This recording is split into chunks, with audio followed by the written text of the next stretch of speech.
Good evening everyone. शिक्षक आणि भावी शिक्षकांना आजची एक अजून गुड न्यूज अशी आहे की सीटेट चं नोटिफिकेशन आलेलं आहे. 8 फेब्रुवारीला ही परीक्षा होणार आहे.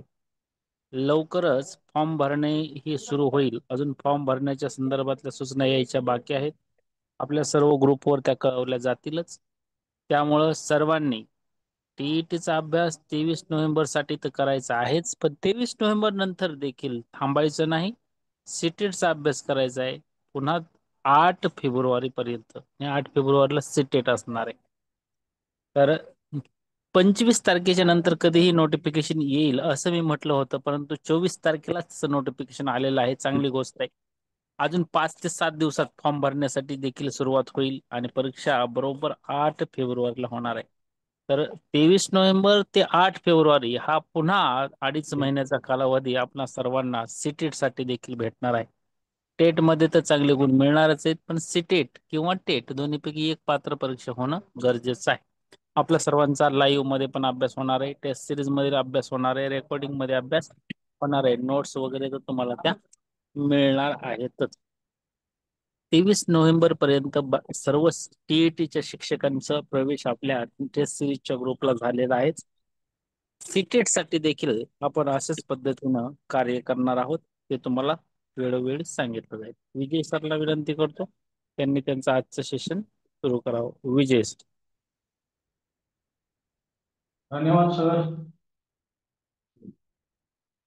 सर्वांच्या मराठीच्या या सेशन मध्ये खूप खूप स्वागत. आज परत एकदा आपण नवा टॉपिक घेऊन आलेलो आहोत. शब्द या जातीमध्ये सर्वात महत्वाचा टॉपिक असलेला उभयान्वयी अव्यय हा आज आपल्याला शिकायचा आहे. मित्रांनो, याच्यावरती 2 प्रकारचे प्रश्न परीक्षेमध्ये विचारले जातात. एक म्हणजे कोणता उभयान्वयी अव्यय वापरलेला आहे वाक्यामध्ये, म्हणजे उभयान्वयी अव्ययाचा प्रकार कोणता आहे हा एक प्रश्न विचारला जातो. आणि दुसरा जो प्रश्न विचारला जातो तो असा की याच्यामध्ये 2 प्रकारचे प्रकार पडतात. उभयान्वयी अव्यय 2 प्रकारचे असतात. त्यामध्ये जर आपण बघितलं तर पहिला असतो प्रधानत्व सूचक. प्रधानत्व सूचक या प्रधानत्व सूचक उभयान्वयी अव्ययाने जोडलेले जे वाक्य असते, आता अव्यय म्हणल्यावर ते अविकारी की नाही. उभयान्वयी अव्यय ही शब्दाची जाते त्याला आपण अविकारी जात म्हणतो. आणि प्रधानत्व सूचक उभयान्वयी अव्ययाने जोडलेले जे वाक्य असते ते जर आपण बघितलं तर ते संयुक्त वाक्य असते. संयुक्त वाक्य. आणि उभयान्वयी अव्ययाचा दुसरा प्रकार आहे त्याला आपण म्हणतो गौणत्व सूचक. गौणत्व सूचक उभयान्वयी अव्यय. आणि गौणत्व सूचक उभयान्वयी अव्ययाने जोडलेलं जे वाक्य असतं ते वाक्य असतं मिश्र वाक्य. मिश्र वाक्य असतं. आणि आपल्याला माहिती आहे, मी याच्या पूर्वी पण एका सेशन मध्ये सांगितलं होतं की ज्यावेळेस एखाद्या वाक्यामध्ये वाक्यांची संख्या किती आहे, किती करते येते, किती क्रियापद येते, यावरून त्याचे 3 प्रकार पडतात. वाक्याच्या संख्येवरून वाक्याचे 3 प्रकार पडतात. एक असते संयुक्त वाक्य, दुसरं असते मिश्र वाक्य आणि एक असते केवळ वाक्य. इथं आपल्याला या टॉपिक मध्ये उभयान्वयी अव्ययामध्ये केवळ वाक्याचा काही संबंध नाही, ते आपण पुढे घेऊया. परंतु संयुक्त वाक्य आणि मिश्र वाक्य या 2 गोष्टी जर आपण बघितल्या तर या टॉपिक वरती आधारित आहेत. म्हणजे वाक्यांचे प्रकार आणि उभयान्वयी अव्ययांचे प्रकार असे 2 कंटेंट या टॉपिक वरती आपल्याला शिकायचे. ओके. आता उभयान्वयी अव्यय म्हणजे काय हे अगोदर समजून घेऊया. ओके. उभयान्वयी अव्यय म्हणजे काय, तर उभयान्वयी अव्यय हा एक अशा प्रकारचा शब्द असतो जो एकाच जातीतल्या 2 शब्दांना जोडतो किंवा 2 वाक्य किंवा 2 पेक्षा जास्त वाक्य जोडणाऱ्या अविकारी शब्दाला उभयान्वयी अव्यय म्हणतात. आता एका जातीतले शब्द जर आपण म्हटलं तर राम आणि श्याम, राम आणि श्याम, आई व वडील, ठीक आहे. आता आणि व हे समुच्चय बोधक उभयान्वयी अव्यय. पण आता एका जातीतले दुसऱ्या प्रकारच्या उभयान्वयी अव्ययाने जोडलेले काही शब्द असतात तर ते पण बघूया. बघा, आपण एखादा पाहुणा घरामध्ये आल्याच्या नंतर आपण त्याला काय म्हणतो, तुला चहा की कॉफी हवी, ठीक आहे. तुला चहा की कॉफी हवी. आता की ने 2 शब्दांना जोडलेले, म्हणजे चहा आणि कॉफी हे दोन्ही एका जातीतले शब्द असून त्यांना जोडण्याचं काम की या उभयान्वयी अव्ययाने केलेलं आहे. आणि म्हणून की या उभयान्वयी अव्ययाचा जर आपण प्रकार बघितला तर हा कोणत्या प्रकारचा शब्द आहे, तर त्याला उभयान्वयी अव्यय. आणि उभयान्वयी अव्ययामध्ये विकल्पबद्ध उभयान्वयी अव्यय. ठीक आहे. आता दोन गोष्टी कळायला पाहिजेत. दोन वाक्य जोडण्यासाठी एक उभयान्वयी अव्ययाचा वापर केला जातो आणि दुसरी गोष्ट एका जातीतले दोन शब्द जोडण्यासाठी उभयान्वयी अव्ययाचा वापर केला जातो. ठीक आहे. दोन गोष्टी कळायला पाहिजे. आता डायरेक्टली मी प्रकार लिहिले देतो. ठीक आहे. उभयान्वयी अव्ययाचे दोन प्रकार आपण त्या ठिकाणी लिहिलेले आहेत आणि त्यामध्ये परत आपण प्रधानत्व सूचक उभयान्वयी अव्ययाचे प्रकार बघणार आहेत आणि गौणत्व म्हणजे ह्याचे चार प्रकार पडतात. प्रधानत्व सूचकचे आणि गौणत्व सूचकचे परत चार प्रकार पडतात. ओके. तर आता सगळ्यात महत्वाचं म्हणजे काय, उभयान्वयी अवयवामध्ये कोणकोणते शब्द येतात. कधी कधी व आणि येत आहे, व येत आहे, अथवा येत आहे, परंतु येत आहे, किंतु येत आहे, म्हणून येत आहे, जर तर येत आहे. ठीक आहे. अशा प्रकारचे शब्द आहेत आणि ते वेगवेगळ्या प्रकारचे असतात. आणि उभयान्वयी अवयवाच्या बाबतीमध्ये परीक्षेमध्ये डेफिनेटली क्वेश्चन असतो. प्रधानत्व सूचक उभयान्वयी अवयवाचे महत्व काय आहे, कशाला म्हणायचं प्रधानत्व सूचक उभयान्वयी अव्यय आणि गौणत्व सूचक उभयान्वयी अव्यय म्हणजे काय, ते आपण टप्प्याटप्प्याने बघूया. ह्याचे चार प्रकार अगोदर बघूया, त्याच्यानंतर ह्याचे चार प्रकार बघूया. बघा, उभयान्वयी अव्यय म्हणजे काय ह्याची व्याख्या तर मी 2-3 वेळेस सांगितली. दोन वाक्य जोडण्यासाठी वापरते, दोन शब्द जोडण्यासाठी वापरते, एका जातीतले शब्द जोडण्यासाठी वापरते. प्रधानत्व सूचक उभयान्वयी अव्ययामध्ये काय असते, दोन वाक्य जोडलेले असतात. व्यवस्थित समजून घ्या. प्रधानत्व सूचक उभयान्वयी अव्ययाने दोन वाक्य जोडतात, दोन वाक्य जोडतात. आता हे दोन्ही वाक्य कसे असतात, तर दोन्ही वाक्य हे कसे असतात, तर दोन्ही वाक्य हे अर्थाच्या दृष्टीने परिपूर्ण असतात. म्हणजेच अर्थाच्या दृष्टीने परिपूर्ण वाक्याला आपण मुख्य वाक्य म्हणतो किंवा त्याला आपण प्रधान वाक्य म्हणतो.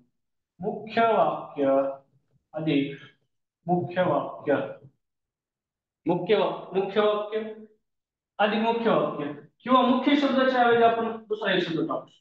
इथं आपण प्रधान वाक्य टाकू शकतो. म्हणजे अर्थाच्या दृष्टीने परिपूर्ण असलेलं वाक्य त्याला आपण प्रधान वाक्य, प्रधान वाक्य अधिक प्रधान वाक्य बरोबर बरोबर संयुक्त वाक्य, संयुक्त वाक्य. ओके. म्हणजे संयुक्त वाक्य हे प्रधानत्व सूचक उभयान्वयी अव्ययाने जोडलेलं असते. प्रधान वाक्य अधिक प्रधान वाक्य बरोबर संयुक्त वाक्य, हे सूत्र आपल्याला लक्षात ठेवता आलं पाहिजे. आता या चारही प्रकारातल्या सगळ्या उभयान्वयी अव्ययाने जोडलेलं वाक्य हे संयुक्त वाक्य असणार आहे. आणि प्रधानत्व सूचक उभयान्वयी अव्ययाचा पहिला प्रकार आहे समुच्चय बोधक, समुच्चय बोधक उभयान्वयी अव्यय.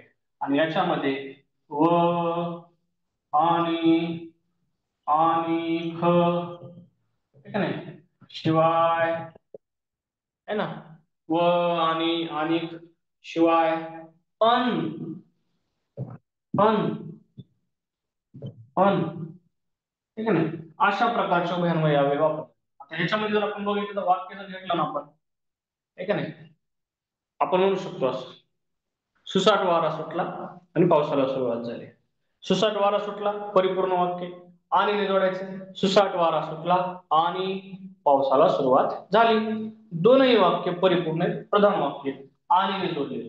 बघा लिहू आपण, सुसाट वारा सुटला अर्थाच्या दृष्टीने परिपूर्ण वाक्य आहे. पुढच्या वाक्यावर आधारलेलं नाहीये, पहिलं वाक्य दुसऱ्या वाक्यावर डिपेंड नाहीये, दोन्ही वाक्य प्रधान वाक्य असणार. सुसाट वारा सुटला आणि आता जोडले आणि सुसाट वारा सुटला आणि पावसाला सुरुवात झाली. ओके. बघा, पावसाला सुरुवात झाली प्रधान वाक्य अर्थाच्या दृष्टीने परिपूर्ण, काहीच अर्थ येणार नाही. सुसाट वारा सुटला अर्थाच्या दृष्टीने परिपूर्ण वाक्य, काहीच अडचण येणार नाही. दोन्ही प्रधान वाक्याला ज्याने जोडलेले प्रधानत्व सूचक उभयान्वयी अव्यय कोण आहे, आणि आहे, ठीक आहे. आणि हे कसले परत समुच्चय होते. म्हणजे उभयान्वयी अव्ययाचे दोन प्रकार पडतात, एक प्रधानत्व सूचक आणि दुसरं गौणत्व सूचक. याचे परत 4 प्रकार पडतात आणि ह्याच्यातला पहिला आहे समुच्चयबोधक उभ्यान्वयी अवयव. ठीक आहे. आता हे अवयव वापरून कमेंट करू शकतात तुम्ही. एखादं वाक्य करा, बघू कोण करतंय वाक्य.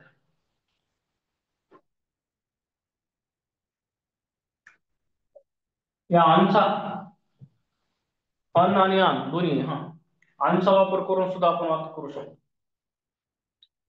आज मी पुऱ्या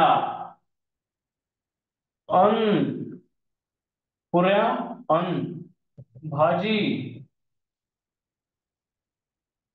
खाल्ली. बघा, पुऱ्या आणि भाजी एका जातीचे शब्द आहेत, अन्य जोडलेले, म्हणून हे समुच्चयबोधक उभयान्वयी अवयव. दीपक आणि दिनेश गावाला गेले. ओके, व्हेरी गुड, काय अडचण नाही. दीपक आणि दिनेश गावाला गेले, बहुत बढिया वाक्य केले. चलो, दीपक आणि त्याचा मित्र गावाला गेले, काहीच अडचण नाही. समुच्चयबोधक उभयान्वयी अवयव. ओके, काय अडचण आहे का याच्यामध्ये? यस और नो मध्ये कमेंट करा. पाऊस पडला आणि हवेत गारवा आला. ओके, काय अडचण नाही, बरोबर आहे.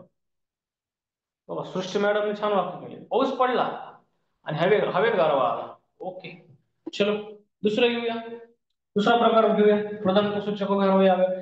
पाण्याशिवाय जीवन नाही. बर, पाण्याशिवाय जीवन नाही. पाण्याशिवाय जीवन नाही, हे दोन वाक्य करा, तुम्ही एकच वाक्य करा त्याच्यामध्ये. चलो दुसरा घेऊया प्रकार. प्रधानत्व सूचक उभयान्वयी अवयवाचा पहिला प्रकार आपण शिकला, समुच्चयबोधक उभयान्वयी अवयव. आता दुसरा प्रकार आपल्याला शिकायचा आहे, त्याला म्हणायचं विकल्प बोधक. विकल्प बोधक उभयान्वयी अवयव. त्याच्यामध्ये आपल्याला उभयान्वयी अवयव कोणते कोणते घ्यायचे ते आपल्याला समजावं लागेल. अथवा, वा, अथवा, वा, की, ठीक आहे नाही, अथवा, वा, की, किंवा, ठीक आहे नाही, अगर, हे सगळे मित्रांनो विकल्पबोधक उभयान्वयी अवयव आहेत. विकल्पबोधक उभयान्वयी अवयव आहेत. कन्सेप्ट समजली की कुठलंही वाक्य आपल्याला सांगता येते की त्याचं उत्तर काय आहे. डायरेक्ट वाक्याचा सराव घ्यायला काय अडचण आहे, वाक्याचा सराव मी घेणार आहे. शब्दजाती पूर्ण टॉपिक होऊ द्या, शब्दाच्या जाती या टॉपिक वरती 2 दिवस फक्त आणि फक्त आलेले प्रश्न घेणार आहे, काही काळजी करू नका. पण सगळ्यात महत्वाचा जो बेस असतो ना कुठल्याही गोष्टीचा अभ्यासामध्ये, ती असते कन्सेप्ट. कन्सेप्ट समजली की आपल्याला वाक्य सोडवायला अडचण जाणार नाही. आकाशात ढग आले व विजा चमकू लागल्या. व्हेरी गुड, ठीक आहे. चला, विकल्प बोधक मध्ये अथवा, वा, की, किंवा अगर, अथवा, वा, की, किंवा अगर, याचा वापर करून आपल्याला वाक्य तयार, ठीक आहे. बघा,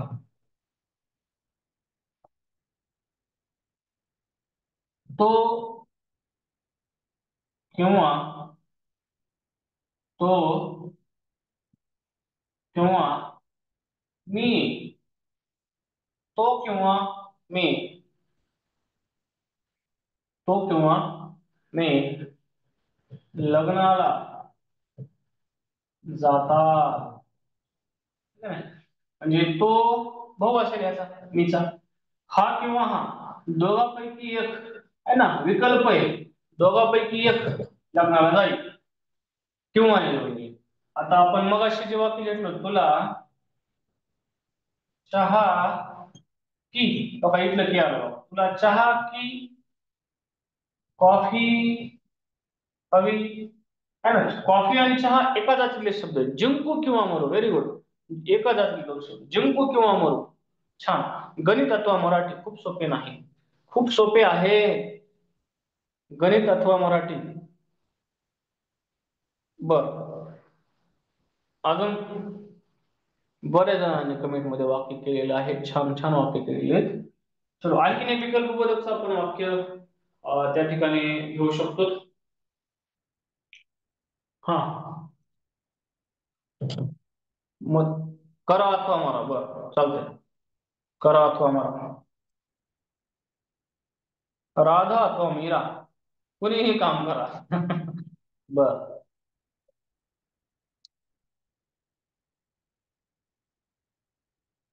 अजून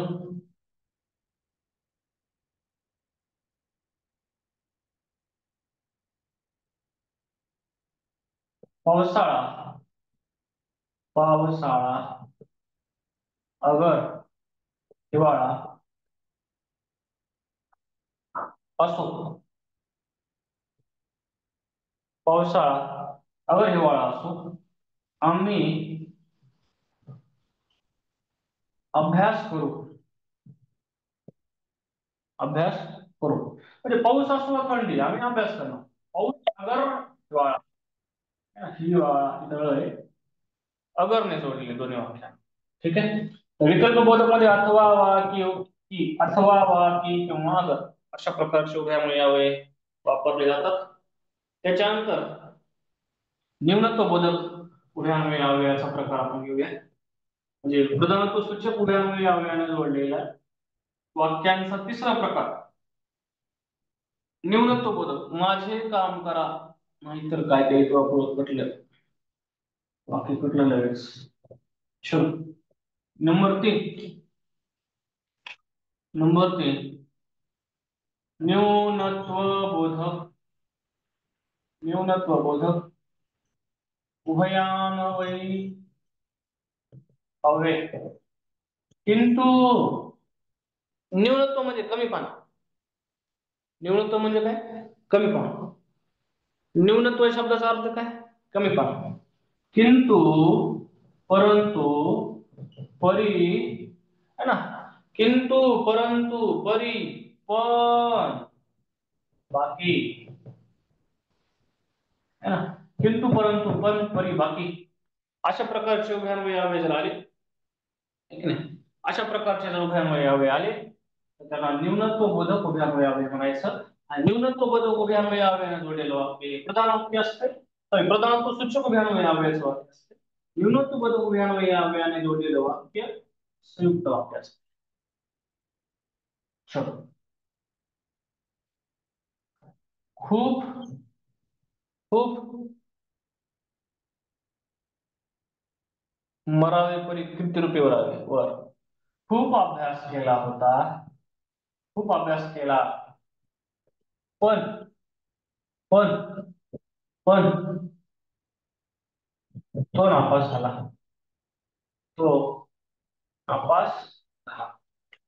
ठीक आहे ना. हे वाक्य प्रधान वाक्य, हे वाक्य पण तो नापास झाला प्रधान वाक्य. खूप अभ्यास केला त्याने प्रधान वाक्य. दोन प्रधान वाक्याला पण ने जोडले म्हणून संयुक्त वाक्य. ठीक आहे ना. कमीपणा असलेलं वाक्य. शेतकऱ्याचे पीक चांगले आले पण भाव मिळाला नाही. छान. ओके. बऱ्याच जणांनी कमेंट मध्ये वाक्य केलेले आहेत. बऱ्याच जणांनी कमेंट मध्ये चांगले चांगले वाक्य केले. ओके. मरावे परी त्याला ताप आला परंतु तो शाळेत आला. बरं. चलो.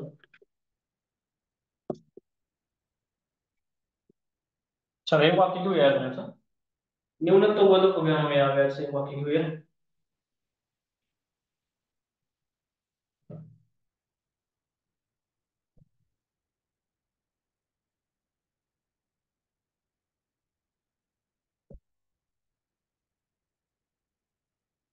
तो, तो नोकरीला लागला किंतु, किंतु, किंतु त्याचे लग्न झाले नाही. है ना. तो नोकरीला लागला त्याचे लग्न झाले नाही. आकाशात ढग आले पण पाऊस आला नाही. ओके. चलो. तर अशा प्रकारचं न्यूनत्व बोधक उभयान्वयी अव्ययाने जोडलेले वाक्य असते. त्याला संयुक्त वाक्य सुद्धा आपण म्हणू शकतो. ठीक आहे. ते मगाशी त्यांनी घेतलेलं वाक्य खूप छान होतं बघा. मरावे परी कीर्ती रूपी उरावे. कमेंट मध्ये टाकलं होतं कोणतरी वाक्य. मरावे परी कीर्ती रूपी उरावे. ठीक आहे. चलो. दुसरा प्रकार चौथ्या क्रमांकाचा जो प्रकार आहे तो घेऊया. परिणाम बोधक उभयान्वयी अव्यय. आणि चार झाले की परत चार वरची वाक्य घेऊया आपण डबल एकदा. म्हणजे आपल्या लक्षात येईल. चार प्रकार झाले की चार प्रकारावरती एकंदरीत प्रॅक्टिस घेऊयात आपण. नंबर 4 प्रधानत्व सूचक उभयान्वयी अव्ययाचा चौथा प्रकार आहे परिणाम बोधक परिणामबोधक उभयान्वयी हवे. परिणामबोधक उभयान्वयी हवे. परिणामबोधक उभयान्वयी. त्याच्यामध्ये काय असते? आपण जर पहिल्या वाक्यातली घटना बघितली तर त्याचा परिणाम दुसऱ्या वाक्यात यायला असतो. घटना पहिल्या वाक्यात असते, पण मुख्य वाक्य असते ते म्हणजे प्रधान वाक्य असते, आणि त्याचा परिणाम दुसऱ्या वाक्यामध्ये म्हणजे पुढच्या वाक्यामध्ये दिलेला असतो. त्याच्यामध्ये जे जोडलेले उभयान्वयी अव्यय असतात किंवा जोडणारे उभयान्वयी अव्यय जे असतात त्यामध्ये म्हणून, सबब, यास्तव, यासाठी, याकरिता अशा प्रकारचे उभयान्वयी अव्यय असतात. आणि याचा वापर करून दोन वाक्य जोडायचे. आणि पहिल्या वाक्याची जी काही घटना आहे, पहिल्या वाक्यातली जी काही घटना असते ती पुढच्या वाक्यामध्ये त्याचा परिणाम लिहिलेला असतो, आणि म्हणून त्याला परिणामबोधक उभयान्वयी अव्यय म्हटलेलं आहे. ठीक आहे, ओके. हा ठीक आहे ना, तेव्हा पण वापरलं जातं. चलो घेऊया वाक्य आपण. परिणामबोधक उभयान्वयी अव्ययाचं वाक्य आपण त्या ठिकाणी घेऊयात.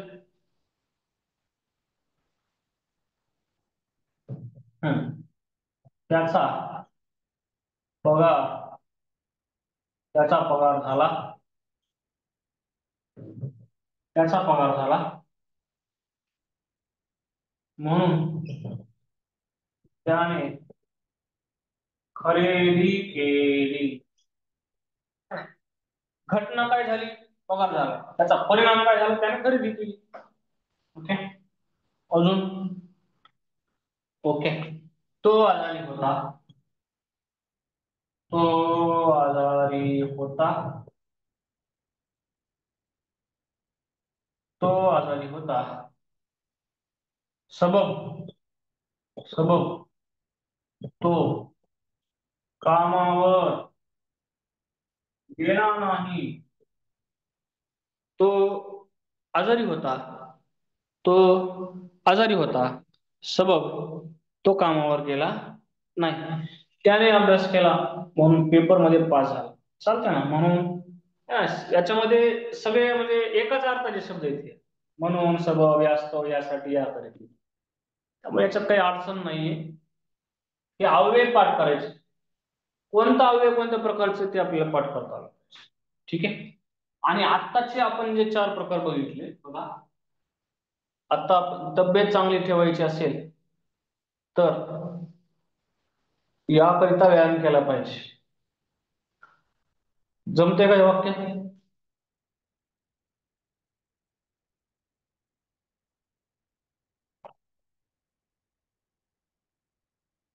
जमते का? आता इथं म्हणून वापरले, पण दोन्ही वाक्य म्हणजे पहिलं वाक्य दुसऱ्या वाक्यावर डिपेंड असतं कामा नये. दोन्ही वाक्य काय अर्थाच्या दृष्टीने परिपूर्ण पाहिजे. पहिलं वाक्य दुसऱ्या वाक्यावर डिपेंड असतं कामा नये. कारण आपण सूत्र काय केले? प्रधान वाक्य आधी प्रधान वाक्य बरोबर संयुक्त वाक्य. ठीक आहे, चलो बघा. प्रधानत्व सूचक उभयान्वयी अव्ययाने जोडलेले वाक्य जे असतात ते चार प्रकारचे वाक्य असतात, म्हणजे चार प्रकारचे उभयान्वयी अव्ययाने जोडलेले असतात. प्रधानत्व सूचक उभयान्वयी अव्ययाचा पहिला प्रकार आपण बघितला होता, समुच्चय बोधक उभयान्वयी अव्यय. समुच्चय बोधक उभयान्वयी अव्यय. दुसरा प्रकार आपण पाहिला होता विकल्प बोधक, विकल्प बोधक उभयान्वयी अव्यय. तिसरा प्रकार आपण बघितला होता न्यूनत्व बोधक उभयान्वयी अव्यय. आणि चौथा प्रकार आता बघितला आपण परिणाम बोधक, परिणाम बोधक उभयान्वयी अव्यय. असे प्रधानत्व सूचक उभयान्वयी अव्ययाचे चार प्रकार आहेत. हे थोडं काढून टाकूया आपण. म्हणजे प्रधानत्व सूचक उभयान्वयी अव्ययाचे चार प्रकार, आणि इकडं गौणत्व म्हणजे याचा जो दुसरा प्रकार आहे, कोणाचा उभयान्वयी अव्ययाचा दुसरा प्रकार जो आहे तो गौणत्व सूचक उभयान्वयी अव्यय आहे. याचे चार प्रकार पडतात. हे चार प्रकार आपण आता घेतले. या चार प्रकारावरती आपण वाक्य घेऊया, त्याच्यानंतर गौणत्व सूचक उभयान्वयी अव्ययाकडे जाऊया. ठीक आहे, हे चार प्रकार समजले का?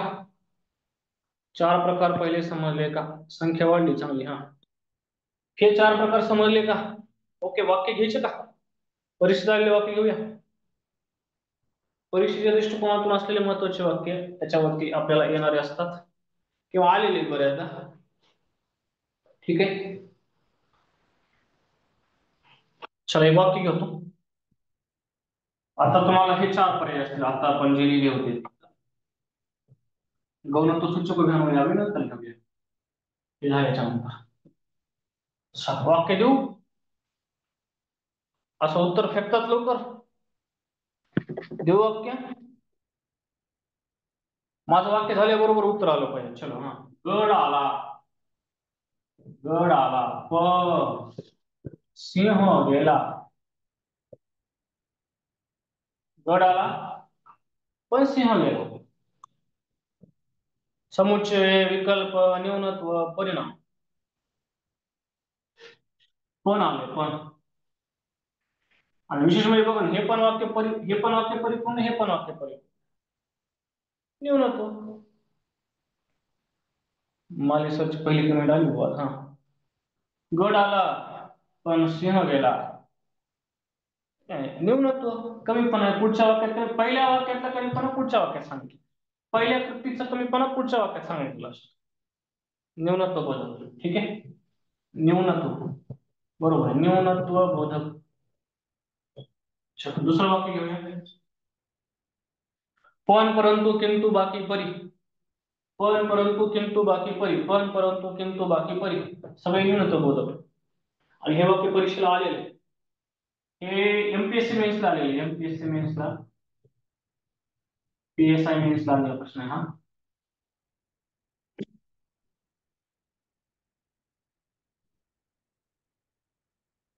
घ्या वाक्य.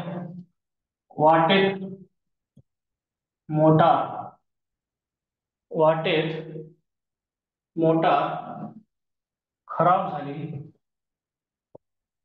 खराब झाली म्हणून. वाटेत मोटा खराब झाली म्हणून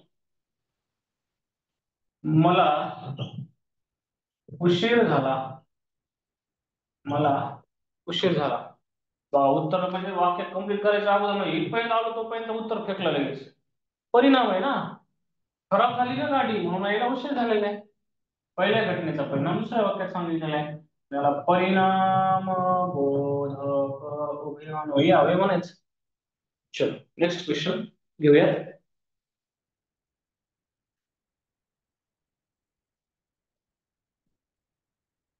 तो तो इतका खेळला की, तो इतका खेळला की त्याचे अंग दुखू लागले. है ना. आता एका जागेतले शब्द जोडले नाहीत की नाही. वाक्य दोन जोडले, दोन वाक्य जोडले. ठीक आहे. तर तीन वाक्य आपण हे पण मेन्सला विचारलं, एमपीएससी मेन्सला विचारलं वाक्य ती.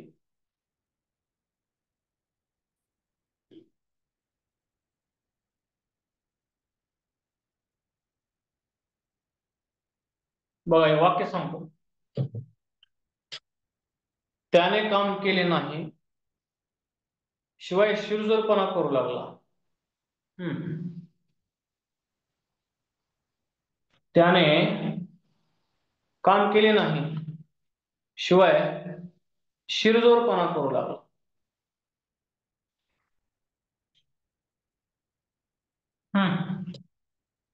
परिणाम कसा होईल आता. समुच्चय बोधक आहे ना. व आणि अन, आणि, आणखी, शिवाय. हे उभयान्वय समुच्चय बोधकचे. हे जे उभयान्वयी अव्यय आहेत हे समुच्चय बोधकचे प्रकार आहेत. हे समुच्चय बोधकचे घटक. समुच्चय बोधक. विकल्प नाही, विकल्प नाही. ठीक आहे. चलो एक वाक्य घेऊया.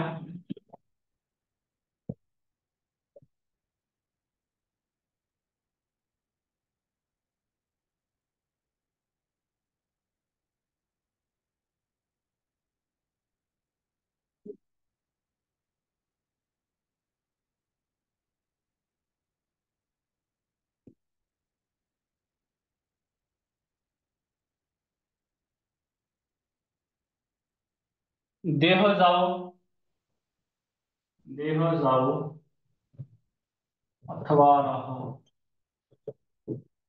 देह जावो अथवा राहो,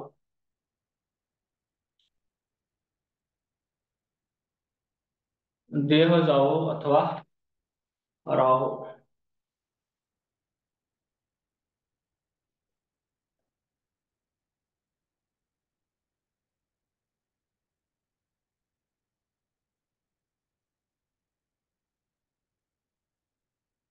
विकल्प, हा हा, विकल्प आहे ना.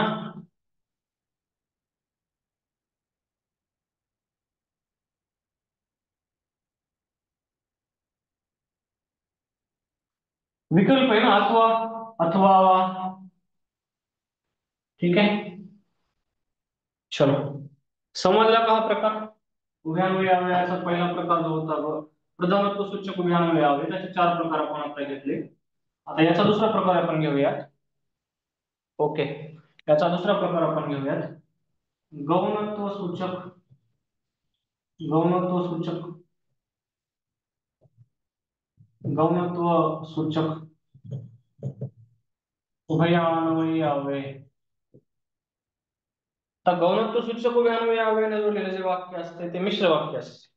या वाक्यामध्ये किंवा या वाक्यातील ज्या उभयान्वयी अवयवानं उभयान्वयी अवयवानं जे काही वाक्य तयार केलेलं असते त्या वाक्यामध्ये 2 वाक्य असतात आणि एक वाक्य दुसऱ्या वाक्यावर डिपेंड असते. म्हणजे गौणत्व सूचक उभयान्वयी अवयवाने जोडलेलं वाक्य हे मिश्र वाक्य असते. मिश्र वाक्य कसलं वाक्य असते? मिश्र वाक्य असते. आणि मिश्र वाक्यामध्ये एक जर आपण बघितलं तर आपल्याला एक गौण वाक्य असते, गौण वाक्य असतं एक, प्लस दुसरं वाक्य असते प्रधान वाक्य. गौण वाक्य हे प्रधान वाक्यावर डिपेंड असते. या वाक्याचा अर्थ या वाक्याला काय सांगायचंय या वाक्यावर डिपेंड असते. मिश्र वाक्यामध्ये एक वाक्य अर्थाच्या दृष्टीने परिपूर्ण असते आणि एक वाक्य अर्थाच्या दृष्टीने अपरिपूर्ण असते. म्हणजे मिश्र वाक्यामध्ये 2 वाक्य प्रधान वाक्य नसतात. मिश्र वाक्यामध्ये एक वाक्य गौण वाक्य असते, एक वाक्य प्रधान वाक्य असते. ठीक आहे. गौणत्व सूचक उभयान्वयी अवयवाने या अवयवामध्ये परत 4 प्रकार पडतील. याचे परत 4 प्रकार पडतील ते आपण घेणार आहोत. गौणत्व सूचक उभयान्वयी अवयवाने जोडलेले वाक्य हे मिश्र वाक्य असते. गौणत्व सूचक उभयान्वयी अवयवाने जोडलेल्या वाक्यांमध्ये एक गौण वाक्य असते, एक प्रधान वाक्य असते. ठीक आहे. त्याचे जर प्रकार आपण बघितले तर आपल्याला पहिला प्रकार याचा सांगता येईल स्वरूप बोधक. स्वरूप बोधक उभयान्वयी अवयव, स्वरूप बोधक उभयान्वयी अवयव. आता बघा मी थोडस डायरेक्टली तर अव्यय सांगतो. त्याच्यामध्ये जर आपण बघितलं तर परत एकदा म्हणून पण येतो. गौण वाक्याचा खुलासा गौण वाक्याचं स्वरूप दुसऱ्या वाक्यामध्ये प्रधान वाक्यामध्ये असते. याच्यामध्ये म्हणून एक येते. ठीक आहे. याच्यामध्ये म्हणजे हे एक येते, की येते, जे येते. ठीक आहे. बघा स्वरूप बोधक नावातच आहे. गौण वाक्याचं स्वरूप पहिल्या वाक्याचं स्वरूप पुढच्या वाक्यात. म्हणजे गौण वाक्याचा जो काही अर्थ आहे स्वरूप जे आहे गौण वाक्याचं ते प्रधान वाक्यामध्ये दिलेलं असतं. फॉर एक्झाम्पल आपण जर म्हणलं ना आपण म्हणू शकतो ना गुरुजी म्हणाले. आता गुरुजी म्हणाले काय? गुरुजी म्हणाले की, गुरुजी म्हणाले, गुरुजी म्हणाले की. आता हे की तिकडे विकल्प बोधक नाहीये. अर्थ काय सांगते ते बघा. गुरुजी म्हणाले, काय म्हणाले त्याचं स्वरूप इकडे दिले. म्हणजे हे गुरुजी म्हणाले हे अपरिपूर्ण वाक्य, हे गौण वाक्य आणि याचं स्वरूप पुढच्या वाक्यात दिलेलं असते. गुरुजी म्हणाले की. आता गुरुजी काय म्हणाले ते पुढे बघूया. गुरुजी म्हणाले की पृथ्वी, पृथ्वी गोल आहे, पृथ्वी गोल आहे. म्हणजे या वाक्याचं स्वरूप पुढे दिलेले आहे म्हणून याला म्हणायचं स्वरूप बोधक उभयान्वयी अवयव. आणि स्वरूप बोधक उभयान्वयी अवयवामध्ये की, म्हणून, म्हणजे, जे अशा प्रकारचे उभयान्वयी अवयव वापरलेले असतात. याला म्हणायचं मिश्र वाक्य. या वाक्याला म्हणायचं मिश्र वाक्य. या वाक्याला म्हणायचं मिश्र वाक्य. ओके. चला आणखी एक वाक्य घेऊया. आणखी एक वाक्य घेऊया. आणखी एक वाक्य घेऊया. बघा संभाजी म्हणून, खूप छान वाक्य. संभाजी म्हणून. आता छत्रपती संभाजी महाराज कोण होते ते स्वरूप पुढे दिले संभाजी म्हणून. संभाजी म्हणून शिवाजी, शिवाजी एक पुत्र होते. बघा, या वाक्याचं स्वरूप म्हणजे या शब्दाचं स्वरूप पुढच्या वाक्यामध्ये येईल. म्हणून आता म्हणून भाग पण बघितले आपण प्रथम सूचक मध्ये सुद्धा, परंतु तिथं अर्थ वेगळा होता, इथं अर्थ वेगळा आहे. या वाक्यामध्ये जर आपण बघितलं या शब्दाचं स्वरूप पुढच्या वाक्यात दिलेले म्हणजे गौण वाक्याचं स्वरूप प्रधान वाक्यामध्ये दिलेले, म्हणून इथं बदललेले. ठीक आहे, ओके. नेताजी म्हणाले की तुम मुझे खून दो मैं तुम्हें आजादी दूंगा. बरं, चालते की नेताजी म्हणाले, चालते, काय अडचण नाही. 1 तास म्हणजे 60 मिनिटे. बरं, आता सगळे म्हणजेच म्हणजे वापरून सगळे वाक्य करायचे, बाकीचे पण वापरून म्हणजे की जे है ना, जे हे सुद्धा आपल्याला त्या ठिकाणी वापरता येऊ शकते किंवा वापरता आलं पाहिजे. ठीक आहे,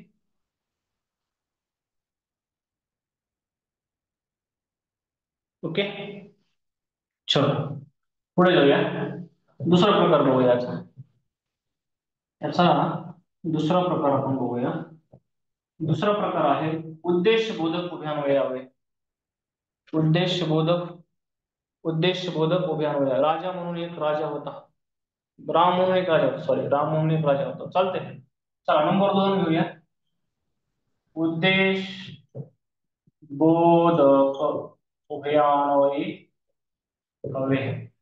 उद्देश बोधक उभयान्वयी हवे मध्ये काय असते, एका वाक्याची जी काही कृती असते किंवा एका विशिष्ट कृतीचा उद्देश पुढे दिलेला असतो, कृतीचा उद्देश दुसऱ्या वाक्यामध्ये दिलेला असतो.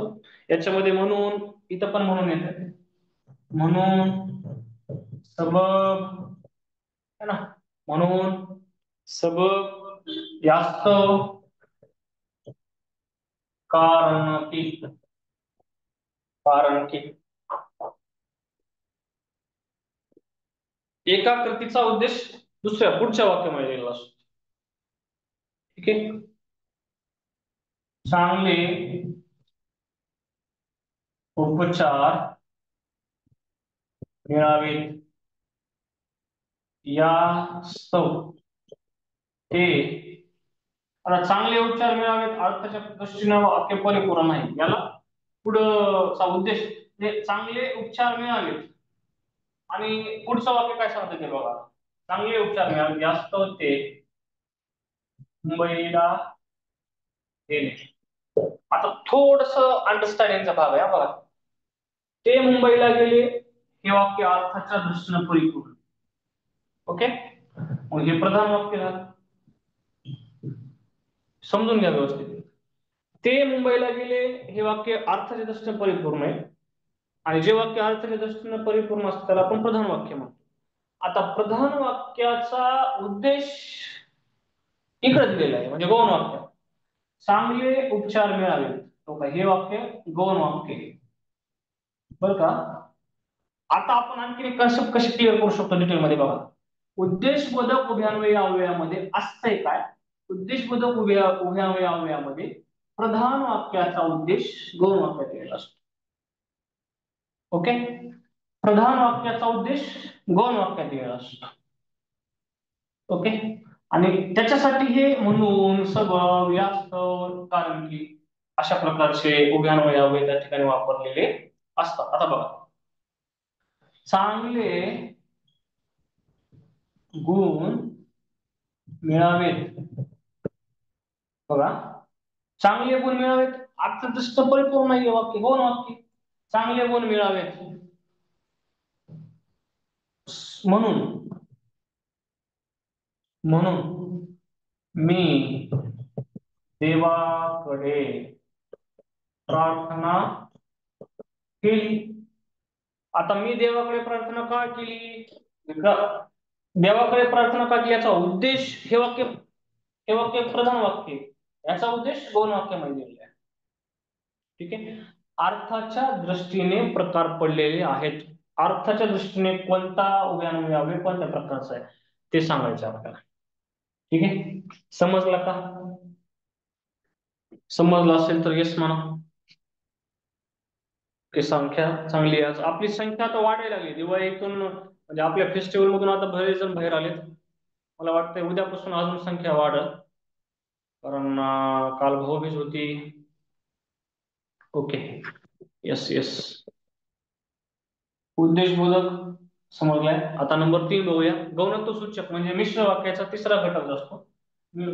मिश्र वाक्य म्हणजे गौणत्व सूचक उभयान्वयी अव्ययाचा तिसरा प्रकार आपण घेऊयात आता. उद्याच्या सेशनला उद्या शेवटचा जो शब्द जाते त्याच्यामध्ये जर आपण बघितलं ना थोडस उत्कंठादर्शक जो शब्द असतो त्याला आपण उद्गारवाचक शब्द म्हणतो. केवळ प्रयोग यावे ते उद्या झालं ना 10-15 मिनिटात की मग उद्याचं बरंच म्हणजे निम्म्यापेक्षा जास्त सेशन हे पूर्ण प्रश्नावर असणार आहे. फक्त फक्त प्रश्न असणार आहे उद्या. चलो नंबर 3 घेऊया. नंबर 3 संकेत बोधक. संकेत बोधक उभयान्वयी अव्यय. त्याच्यामध्ये काय नाही जर तर असते. जर तर न जोडलेलं वाक्य असते. गौण वाक्यामध्ये अट असते है ना. गौण वाक्यात अट असते अट. आणि प्रधान वाक्यामध्ये जर आपण बघितलं तर त्याचा परिणाम असतो. परिणाम जर तरचं वाक्य असतं है ना. अभ्यास केलास तर पास होशील. जर अभ्यास केलास तर पास होशील आहे की नाही. नोकरीला लागलास म्हणजे पैसे येतील. आता बघा नोकरीला लागलास म्हणजे पैसे येतील. तर या वाक्याला जर तर मध्ये कसं टाकायचं. जर नोकरीला लागलास तर पैसे येतील. जर नोकरीला लागलास तर पैसे येतील. हे वाक्य सुद्धा अटीमध्ये सांगितलेले संकेत आहे याच्यामध्ये. फक्त म्हणजे दिले म्हणजे परिणाम बोधक आहे किंवा त्या ठिकाणी स्वरूप बोधक आहे असं नाही म्हणतात. अर्थावरून वाक्यांचे प्रकार आपल्याला घ्यावे लागतात. जर तर असेल संकेत असेल तर ते सुद्धा गौणत्व सूचक उभयान्वयी अव्ययाने जोडलेलं वाक्य असतंय. ठीक आहे. एक दोघांनी कमेंट करा बरं बघूया. संकेत बोधक समजले का लक्षात येईल लगेच. संकेत बोधक जर तर अट असते अट. आणि ठीक आहे नंबर 4 घेऊया. नंबर 4 मिश्र वाक्याचा किंवा गौणत्व सूचक उभयान्वयी अव्ययाचा चौथा प्रकार असतो कारणबोधक. उभयान्वयी अव्यय. आता कारणबोधक उभयान्वयी अव्ययामध्ये काय असते. कारण आणि कारण की. कारण की या दोन उभयान्वयी अव्ययाने जोडलेलं असते याला. ठीक आहे. याच्यामध्ये काय असते प्रधान वाक्यातलं जे प्रधान वाक्यातली जी घटना असते त्याचं कारण इकडे गौण वाक्यामध्ये सांगितलेलं असते. त्याला शिक्षा झाली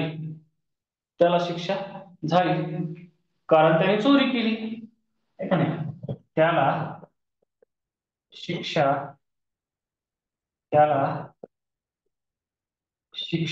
झाली कारण की त्याने चोरी केली होती. चोरी केली कारण कीने जोडले आम्हाला कारणबोधक उभयान्वयी अव्यय म्हणता येईल. है ना. भारत सामना जिंकला कारण खेळाडूंनी चांगल्या धावा केल्या. ठीक नाही. कारण की हे कारणबोधक उभयान्वयी अव्यय आहे. आणि अशा प्रकारचे उभयान्वयी अव्ययाचे प्रधानत्व सूचकचे 4 आणि गौणत्व सूचकचे 4 असे एकूण 8 प्रकार आपण उभयान्वयी अव्ययाचे घेतले. याच्यावरती उद्या आणखी नेक्स्ट म्हणजे पुढच्या सेशन मध्ये नक्कीच आपण अजून प्रॅक्टिस घेऊयात. कारण हे 8 प्रकार आपण म्हणजे आत्ताच एका सेशन मध्ये घेतले. ठीक आहे. मी प्रथम आले कारण मी अभ्यास केला. ओके छान. मी प्रथम आले कारण मी अभ्यास केला. चालतंय. ठीक आहे. माझा वेळ झालेला आहे.